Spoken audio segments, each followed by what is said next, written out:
أيها الإنسان, O mankind, ما غرك بربك الكريم. What is there that has caused you to be deceived about your ever-generous Lord? How can you be deceived? What can possibly change this reality that all of us know?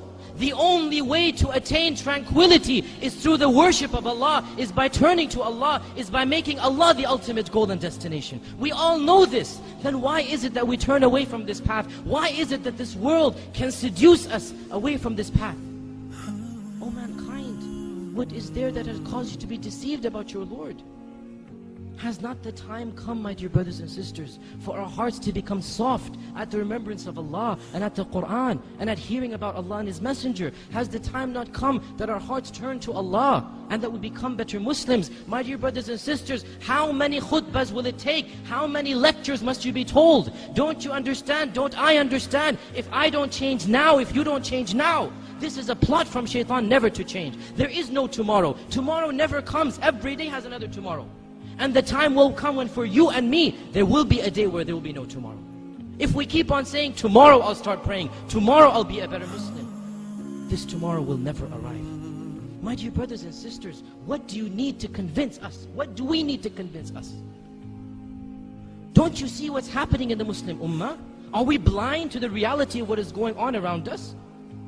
Do you not notice that the majority of affairs that are occurring deal with us? Look at the news. 80% of the news deals with our ummah and what is happening to it.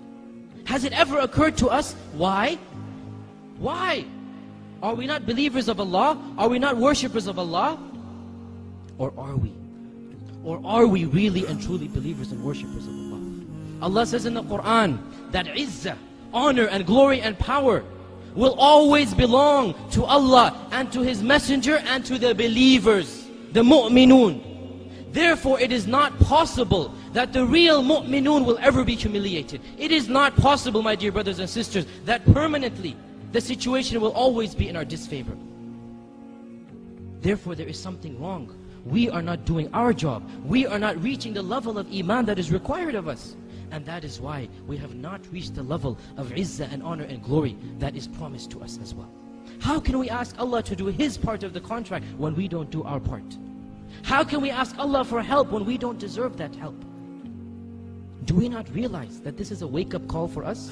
What is happening in the Muslim ummah, Allah is doing it for our sake. Allah says in the Quran, مَا يَفْعَلُ اللَّهُ بِعَذَابِكُمْ إِن شَكَرْتُمْ وَآمَنْتُمْ. What will Allah gain? What will Allah gain by punishing you? If you believe and are thankful to Him. If, this is the if. What will Allah gain? But if you are thankful and have iman. In other words, if you don't have iman or you are not thankful, then Allah Azza wa Jal must show you the reality. My dear brothers and sisters, we simply don't have the luxury of living a carefree life. In fact, we never have such a luxury, no matter what the ummah is going through. But especially now, especially at this time, we simply can't be selfish. We can't think of my dunya, my money, my wealth. No, we must think of the ummah. Each and every one of us is responsible to do what we can for the ummah. It is my duty and your duty to be better Muslims, and that is the best way to revive the izzah that this ummah needs. That is the best way to get to the position that Allah has promised us. O Muslims, ponder over this reality. Reflect over it. For the sake of your family and friends, for the sake of this Muslim ummah, for the sake of your dunya and akhirah, for the sake of your jannah and nar, for the sake of Allah Azza wa Jal, each and every one of us has to change. Each and every one of us must set goals to better himself. Now, not tomorrow. At this point in time, because there is no tomorrow.